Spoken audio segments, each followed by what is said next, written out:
In 1932, 7 years before the world plunged into the deadliest war in human history, a 27-year-old Polish mathematician cracked what Nazi Germany would call its most unbreakable cipher. He did it without a capture machine, without stolen blueprints, just intercepted radio signals, pure mathematics, and a refusal to accept the word impossible. His name was Marian Rejewski, and the governments he saved spent 50 years pretending he never existed. Warsaw, December 1931. The headquarters of the Polish Cipher Bureau sits in a nondescript building on Saxon Palace grounds. Inside, 3 young mathematicians have just been handed what their military superiors consider a futile assignment: break the new German Enigma cipher machine. Britain tried and failed. France tried and failed. The best cryptanalysts in Europe examined the Enigma's rotating wheels, its plugboard connections, its billions of possible settings, and concluded the same thing: mathematically unbreakable. Marian Rejewski had never planned to become a codebreaker. Born in 1905 in Bromberg, a city that would bounce between German and Polish control 4 times his lifetime, he studied mathematics at Poznan University because he loved the elegance of equations. While his classmates dreamed of academic careers, Rejewski attended a secret cryptology course organized by the Polish General Staff. Not because he was patriotic, in the flag-waving sense, because the problems intrigued him. In 1932, he joined the Cipher Bureau full-time. They gave him a desk, a stack of intercepted German messages that looked like random gibberish, and essentially wish him luck. The Enigma machine looked deceptively simple. A wooden box about the size of a typewriter. You press a letter on the keyboard, and a different letter lit up on the lampboard. Type your message. Record which letters illuminate. Send that scrambled text via radio. The receiving operator sets his Enigma to the same starting position and types the scrambled message. The machine unscrambles it automatically. Brilliant! Except the machine had 3 rotating wheels, each with 26 positions. Every time you pressed a key, at least one will rotate it, changing the substitution cipher. The Germans added a plugboard with 6 cables, swapping letter pairs before the signal even entered the wheels. Do the math. With 3 wheels chosen from a set of 5, arranged in any order, and 10 plugboard cables swapping 20 letters, the Enigma had 158 quintillion 962 quadrillion 555 trillion 217 billion 826 million 360,000 possible configurations. That's 158 quintillion. The Germans changed settings daily. Breaking one day's messages told you nothing about the next. British cryptanalysts approached Enigma like a classical substitution cipher. They looked for frequency patterns, common words, linguistic quirks. It didn't work. The rotating wheels destroyed any pattern after a few letters. French intelligence bribed a German cipher clerk named Hans Thilo Schmidt, who provided them with actual daily key settings and operating instructions. The French still couldn't read messages. They handed everything to the Poles in 1931, even with the instruction manuals. Even knowing the daily settings from months prior, Britain and France remained locked out. Rejewski did something nobody expected. He ignored linguistics entirely. He treated Enigma as a purely mathematical problem, a permutation problem. He didn't need to know what the message said. He needed to understand the mathematical structure of how letters transformed. He started with a vulnerability the Germans never considered: the message key system. German operators selected a random 3-letter key for each message, say WXY. They typed it twice, Wixes, to guard against transmission errors. That 6-letter sequence was encrypted using the day's starting position and sent at the beginning of the message. The operator then reset his machine to WXY and encrypted the actual message. Think about what that means mathematically. The first and fourth letters of every message were the same letter, encrypted 3 positions apart on the Enigma's wheels. The second and fifth letters, same thing. Third and sixth, same thing. Every intercepted message gave Rejewski 3 linked pairs of letters. Not the letters themselves, but the mathematical relationship between their positions. Collect enough messages from a single day, and patterns emerged. Not linguistic patterns. Permutation cycles. Rejewski spent months deriving equations. He represented the Enigma's internal wiring as permutation groups. He didn't know which specific wires connected which contacts inside the wheels, but he knew they formed mathematical cycles, and those cycles had properties, invariants. He built a system of equations with multiple unknowns, the wheel wirings, the plugboard settings, the ring positions. Then, through what can only be described as mathematical stubbornness, he started solving them. By late 1932, working alone at his desk with pencil and paper, Rejewski had reconstructed the internal wiring of the Enigma's military wheels. Not through espionage, through pure deductive mathematics. He later described it simply. The Germans believed the machine was unbreakable because the number of possible keys was so vast. They didn't consider that the method of use created mathematical relationships that reduced those possibilities. But knowing the wiring didn't mean reading messages quickly. Even with the wheel structure solved, Rejewski still faced thousands of possible daily settings. Calculating each day's key by hand took weeks. By then, the Germans had changed everything. He needed automation. In 1934, Rejewski and his colleagues Jerzy Rositzky and Henryk Zygalski designed a machine they called the Bomba Cryptologiczna. Not a bomb.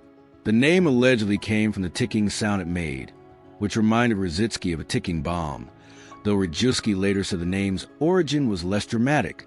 The Bombe was an electromechanical device built from 6 linked Enigma machines, each testing a different wheel position simultaneously, feed at the encrypted message keys from that day's intercepts, and it cycled through configurations, searching for mathematical matches. When it found consistency, it stopped. That was your daily key. The Polish Cipher Bureau built 6 bombas, each weighing over 100 kilograms, each costing a fortune the cash-strapped Polish military could barely afford. By 1938, they were reading German Enigma traffic within hours of interception, Wehrmacht orders, Luftwaffe deployments, Kriegsmarine coordination codes. The Polish government knew Germany's military capabilities in terrifying detail. When Hitler annexed Austria in March 1938, Polish codebreakers read the operational orders before some German commanders did, and they told no one, not their French allies, not the British. Cryptographic breakthroughs are useless if the enemy knows you've achieved them. Poland sat on the most valuable intelligence secret in Europe and stayed silent. Then the math changed. In December 1938, the Germans added 2 more wheels to the Enigma, increasing possible wheel orders from 6 to 60. They increased plug board cables from 6 to 10. Rejewski's bombas, designed for the old system, became obsolete overnight. Building 60 new bombas would cost more than Poland's entire military intelligence budget. Worse, everyone in Polish intelligence knew what was coming. Germany was preparing for war. Poland would be first. July 25, 1939, 5 weeks before Germany invades. In a forest south of Warsaw, in a secret facility disguised as a radio station, Rejewski and his team meet with French and British intelligence officers. Marian Rejewski walks them through 7 years of work. He shows them the reconstructed Enigma wirings. He explains a mathematical theory behind the bombas. He hands over blueprints, schematics, photographs, formulas, everything. He gives the British an actual Polish reconstructed Enigma machine. The British cryptanalyst Dilly Knox, who has spent a decade failing to break Enigma, sits in stunned silence. Rejewski describes a meeting in his post-war notes. They listened politely. I don't think they fully believed us until they returned home and tested everything. September 1st, 1939. Germany invades Poland. The Cipher Bureau evacuates Warsaw hours before Luftwaffe bombers level entire city blocks. Rejewski, Rositzky, and Zygalski escape with whatever documents they can carry. They burn the rest. The bombas are dismantled and buried. They flee east, then south into Romania, then to France. By October 1939, they're in Paris, working with French military intelligence, still breaking Enigma variants the Germans use on secondary networks. France falls in June 1940. Rejewski escapes again, this time through Spain and Portugal to Britain. But when he arrives in London, British intelligence doesn't know what to do with him. He's Polish. Poland is now under German occupation. The British trust him enough to let him work on lower-grade ciphers, but not enough to bring him to Bletchley Park, where Alan Turing and Gordon Welchman are building a massive code-breaking operation. An operation built entirely on the foundation Rejewski handed them a year earlier. Bletchley Park's Bomba Machines, the electromechanical giants that broke Enigma daily throughout the war, were direct descendants of Rejewski's Bombas. Turing refined the design, adapted it for the expanded German key space, engineered it for industrial-scale production.